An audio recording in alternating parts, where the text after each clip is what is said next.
बदलते हैं, माना के खराशे हैं, चेहरा तो हमारा है।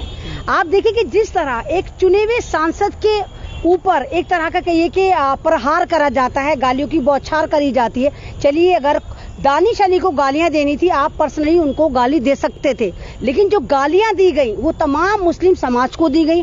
मुस्लिम समाज को कटहरे में खड़ा करा गया, मुस्लिम समाज को कटवा, मुल्ला, भड़वा, दल्ला, उग्रवादी, मतलब इस तरह के लफ्ज थे जो हम सड़कों पर सुन रहे थे।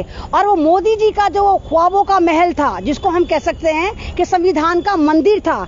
आप जब मंदिर में जाते हैं, मस्जिद में जाते हैं, गुरुद्वारे में जाते हैं, चर्च में जाते हैं, वहां आप तमाम गंदगी को बाहर रख कर जाते हैं, इवन जूते भी बाहर उतार कर जाते हैं। लेकिन वहां संविधान का मंदिर, जहां ये संविधान ही ले जाना भूल गए थे, मोदी जी का वो मंदिर जो मोदी जी ने 25,000 करोड़ की लागत से बनवाया और जबरदस्ती स्पेशल सत्र लगाया।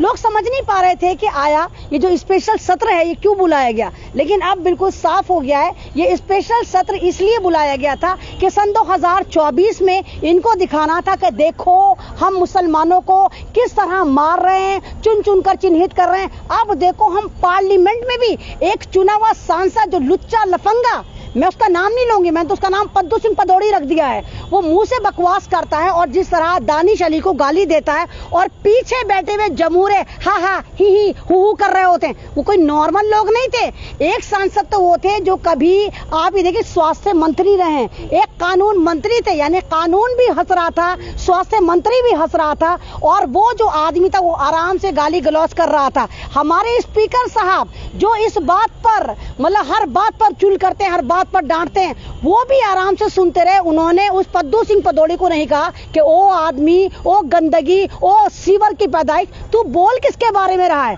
और बाद में जब ये वीडियो इंटरनेशनल वायरल हुई तो सिर्फ एक ही सभ्य नागरिक है, एक ही सभ्य, मैं कहती हूँ कि एमपी हैं, जो इन्होंने अपोलोगाइज करा। राजनाथ साहब ने कहा कि हाँ ये गलत हुआ है, ऐसा नहीं होना चाहिए था, लेकिन भारतीय जनता पार्टी ने एक अल्टीमेटम दिया और उससे पूछा पद्दू सिंह पदौड़ी से कि 15 दिन का हम नोटिस दे रहे हैं, तुम हाँ जो भी नहीं ना, बिदौड़ी नाम नहीं है, ये छिपकली का दूध पी के बड़ा हुआ है, इसने माँ का दूध नहीं पिया। जो छिपकली का दूध पीते हैं वो ऐसे गंदे लोग होते हैं, इनको दूध नहीं मिला होता। इस तमाम के तमाम ये गटर के कीड़े हैं जिनको यही नहीं पता कि संविधान क्या है, इंसानियत क्या है, मुसलमान क्या है। कभी दलितों को मार देते हैं, कभी मुत्तन शुक्ला जैसे इन्हीं के नेता आप देखिए मध्य प्रदेश में आदिवासियों के मुंह पर मूत रहे होते हैं। और अब हद ये हो गई कि पार्लियामेंट में जिस तरह दानिश अली को गाली दी गई, तो यहाँ मैं दानिश अली साहब आपको भी एक तरह से मैं आपको भी रडार पे लूंगी। आपकी भी गलती है, आपके पास पावर थी, अगर वो आपको 3 गाली दे रहा था 7 गाली आप देते। आपके पास सबसे बड़ी चीज जूता था, गंदगी को गंदगी से साफ करते हैं, उस नाली के पैदाइश को आप जूता तो मार सकते थे, उठा के जूता खींच के उस पे हवा में उड़ाते ताकि जहाज उसके गंजे सर पे जाके जो है वो लैंड कर जाता, लेकिन नहीं करा। उसके बाद आपने सबसे बड़ी गलती क्या करी, अरे हमारे संजय सिंह से कुछ सीखा होता।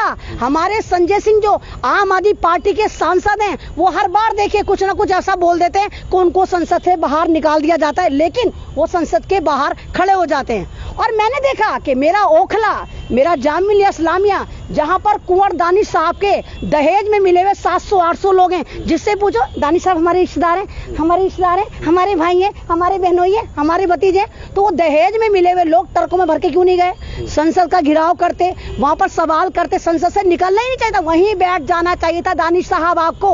और आपने क्या ब्लंडर मिस्टेक करी, आप रोकर दिखा रहे हैं, लीडर को आपने रोते हुए देखा है। आप तो रहबर थे, 40 करोड़ मुसलमानों को आपकी वजह से गाली दी गई और आपका जमीन नहीं जागा। आप आराम से कह रहे मुझे रात को नींद नहीं आई। अरे अगर बाकी आप लीडर थे, रहनुमा थे, तो दानिश साहब आपको इस्तीफा मुंह पर फेंक के मारना चाहिए था। ये कौम आपको सर पर उठाकर रखती, लेकिन आपको भी शायद कहीं ना कहीं लालच था, आपको भी लगा रहे गाली तो मुसलमानों को दी है, हम तो बेशरम है, हमारे साथ तो गाली गलौज चलता ही रहता है, लेकिन हमारी सदस्यता नहीं जानी चाहिए। कह तो इस्तीफा दे देंगे, अगर कब दे देंगे, कब दे देंगे इस्तीफा? तो उसी दिन दे देना चाहिए था। 4 दिन हो गए, 4 दिन बाद आप कह रहे दे देंगे, दे नहीं रहे। आपको इस्तीफा उसी दिन दे देना चाहिए था। और आप यकीन करिए, अगर आप उसी दिन जवाब देते, आप कहते कि बात मेरे पे आती, दानिश अली को गाली दी जाती तो मैं सह जाता, आप ये बोलते, लेकिन बात मेरी कौम पर आई है, मेरे दीन पर आई है, मेरे इस्लाम पर आई है, मेरी कम्युनिटी पर आई है, तो लात मारता हूं मैं ऐसी सदस्यता को, तब भारत की कौम आपको सर पे लेकर चलती।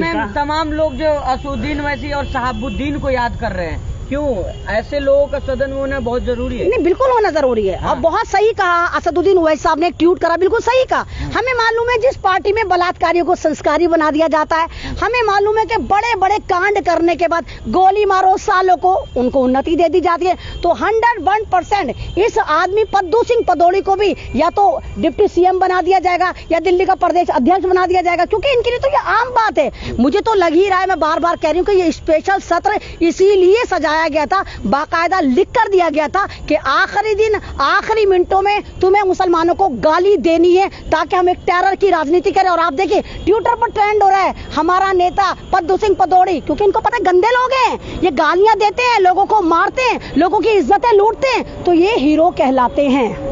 ओम बिरला ने कहा है कि अगली बार ऐसे मत बोलना, सख्त कार्रवाई की जाएगी। नहीं, ओम बिरला साहब को मैंने यही तो कहा, डर गए, डरिए मत, डर गए, अरे आप ऐसे लफ्ज का इस्तेमाल नहीं करेंगे। राहुल गांधी से यही बोला गया था। मतलब जब आप कहें कि डरिए मत, डरिए मत, आप उस लफ्ज पे तो बड़े कूद कूद के बोले थे कि ना, ये लफ्ज इस्तेमाल नहीं होना चाहिए। और वो पद्दू सिंह पदौड़ी, कटवा, मुल्ला, भड़वा, उग्रवादी, उग्रवादी, ओ उग्रवादी, तुझे बाहर देख लेंगे। क्या देख लिया तूने बाहर? फुस्सी बम हो गया था बाहर आकर, बाहर देखता दानिश अली को कूटता, क्यों नहीं देखा तूने बाहर? बाहर आके तो तू फुस्सी बम हो गया, कहता ना बाहर नहीं बोलूंगा। तो स्क्रिप्टेड इसको बुलवाया गया है, नागपुर से पूरा सर्कुलेट आया है, गुफाओं से इसको मैसेज मिला है कि 24 जीतना भारी पड़ रहा है और 24 हम फिर मुल्लों के नाम पे ही जीतेंगे, इनके ऊपर ही जहर उगलेंगे। सुरेश सोलंकी जी कह रहे हैं कि कठुआ नहीं बोलेंगे। जी मत लगाइए भगवा गेंडे के आगे, जी मत लगाइए। क्या कहेंगे? देखिए देखिए, एक कुत्ता पार्लियामेंट में भौंक रहा था, दूसरे कुत्ते बाहर भौंक रहे थे कि हाँ हम भी कुत्ते, खानदानी कुत्ते, कल भी कुत्ते, आज भी कुत्ते, कल भी कुत्ते रहेंगे। नहीं, वही आपका भगवा गेंडा जो खुद को कहता है कि मैं जर्नलिस्ट हूँ। सुदर्शन चैनल का मालिक भगवा गेंडा।